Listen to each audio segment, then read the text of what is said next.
Hello every one. അപ്പോൾ ഇതിന് ചെയ്യാൻ പോകുന്നത് നല്ല നാടൻ ലിവർ വരട്ടിയതാണ്. അപ്പോൾ അതിന് വേണ്ടിയിട്ട് ആവശ്യമായിട്ടുള്ളത് ഒരു 1/2 കിലോ ലിവറാണ് എടുത്തേക്കുന്നത്. അതിന് വേണ്ടിയിട്ട് 2 വലിയ സവാള, ഒരു തക്കാളി, 3-4 പച്ചമുളക്, കുറച്ച് വെളുത്തുള്ളി, പിന്നെ കുറച്ച് കറിവേപ്പില. അപ്പോൾ ആദ്യമായിട്ട് അതിന് വേണ്ടി ഒരു പാൻ ചൂടാക്കുക, അതിലേക്ക് എണ്ണ ഒഴിക്കുക.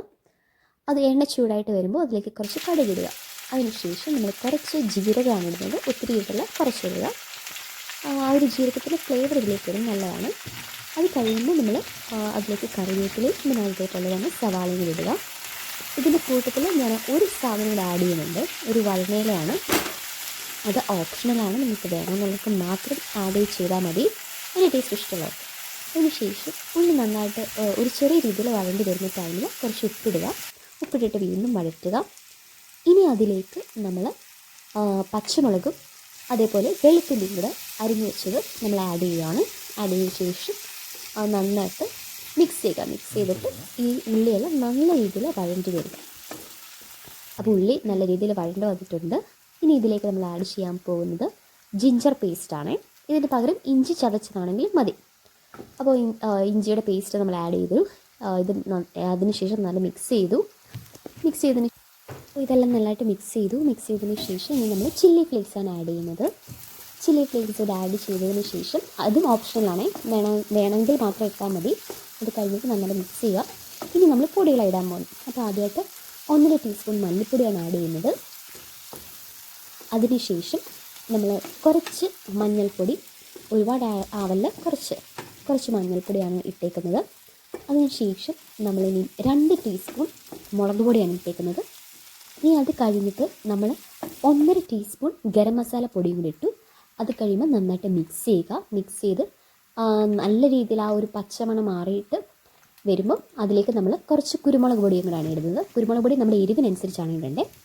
അതിനുശേഷം ലാസ്റ്റിലാണ് നമ്മൾ തക്കാളി ഇടുന്നത്. തക്കാളി ഇട്ട് കഴിഞ്ഞപ്പോൾ അതിൻ്റെ ആ ഒരു ജ്യൂസൊക്കെ നിറങ്ങാൻ വേണ്ടിയിട്ട് നമ്മൾ ലാസ്റ്റിലിടുന്നത്. അതിനുശേഷം എല്ലാം കൂടെ നന്നായിട്ട് മിക്സ് ചെയ്യുക. ഇനിയാണ് നമ്മുടെ ഏറ്റവും മെയിൻ ഐറ്റം വരാൻ പോകുന്നത് ലിവർ. അപ്പം ലിവർ ഇത് നന്നായിട്ട് കഴുകി പിഴിഞ്ഞെടുത്തതാണ്, ഉപ്പൊക്കെ ഇട്ട് കഴുകിയിട്ട് പിഴിഞ്ഞെടുത്ത ലിവറാണ്. ഇതിലേക്ക് ഇട്ടിട്ട് നല്ല രീതിയിൽ മിക്സ് ചെയ്യുക. ആ ലിവറിൽ ഈ മസാല എല്ലാം പിടിക്കണം. അപ്പം ഇപ്പോൾ എല്ലാം മിക്സ് ചെയ്ത് പിടിച്ചിട്ടുണ്ട്. ഇനി ഞാനൊരു കുറച്ച് വെള്ളം ഒഴിക്കുകയാണ്, ഒരുപാട് ഒഴിക്കില്ല, കുറച്ച്. കാര്യം ഓൾറെഡി ലിവറിൽ നിന്ന് വെള്ളം വരും. അപ്പം അതിനനുസരിച്ച് ഒരു പൊടിക്ക് വെള്ളം ഒഴിക്കുക. എന്നിട്ട് ഇതിനെ അടച്ചു വെച്ച് വേവിക്കുക.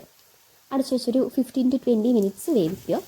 അപ്പോൾ അതിന് മുന്നേ ഈ ഒരു ടൈമിലാണ് നമ്മൾ ഉപ്പും കുരുമുളക് പൊടിയൊക്കെ കറക്റ്റാണെന്ന് ചെക്ക് ചെയ്യേണ്ടത്. പക്ഷേ എരിവ് കൂടുതൽ വേണമെന്നുള്ളവർക്ക് കുറച്ചുകൂടി കുരുമുളക് പൊടിയൊക്കെ ഇടാം. അപ്പോൾ ഞാനിപ്പോൾ ഉപ്പും കുരുമുളക് പൊടി കുറച്ചുകൂടി ഇട്ടിട്ടുണ്ട്.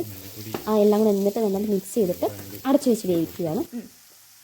അപ്പം ആ ഒരു ടൈമായി, ഒരു 15-20 മിനിറ്റായി. തുറന്ന് നോക്കുമ്പോൾ നമുക്കറിയാം നന്നായിട്ട് വെള്ളം ഇറങ്ങി. നമുക്ക് ഇങ്ങനെയും യൂസ് ചെയ്യാം, അല്ലെങ്കിൽ ഫുൾ പെരട്ടി ഇത് വെള്ളം വറ്റിക്കാം. വെള്ളം വറ്റിക്കാൻ വേണ്ടിയിട്ട് ഇപ്പോൾ ഞാൻ ആ ഒരു അടപ്പ് തുറന്ന് വെച്ചിട്ടാണ് ഇനി ബാക്കി വേവിച്ചത്. അപ്പോൾ ആ വെള്ളം എല്ലാം നന്നായി രീതിയിൽ ഇവാപ്പറേറ്റ് ചെയ്ത് പോയി. അപ്പോൾ നന്നായിട്ട് ഡ്രൈ ആയിട്ട് കിട്ടിയിട്ടുണ്ട്. അപ്പോൾ ഇതാണ് നമ്മുടെ ലിവർ വരട്ടിയത്. എല്ലാവർക്കും ഇഷ്ടപ്പെട്ടെന്ന് വിചാരിക്കുന്നു. ഇത് ഞങ്ങളുടെ ഒരു സ്പെഷ്യൽ റെസിപ്പിയാണ്. സാധാരണ ആരും തക്കാളി ഇടാറില്ല. അപ്പോൾ ഇതിനകത്ത് ഞങ്ങൾ തക്കാളിയൊക്കെ കുറച്ചുകൂടി നല്ല ടേസ്റ്റിന് വേണ്ടിയിട്ട് ആഡ് ചെയ്തിട്ടുണ്ട്. അപ്പോൾ ഞങ്ങളുടെ ഈ റെസിപ്പി നിങ്ങൾക്ക് ഇഷ്ടപ്പെട്ടെങ്കിൽ ഉറപ്പായിട്ടും ലൈക്ക് ചെയ്യണേ, ഷെയർ ചെയ്യണേ. പിന്നെ അതേപോലെ ഞങ്ങളുടെ ഈ ചാനൽ പുതുതായിട്ട് കാണുന്നവരാണെങ്കിൽ ഈ ചാനൽ സബ്സ്ക്രൈബ് ചെയ്യുകയും കൂടെ വേണേ. ഓക്കെ, അപ്പോൾ അടുത്ത വീഡിയോ ആയിട്ട് വരുന്നത് വരെ ബൈ.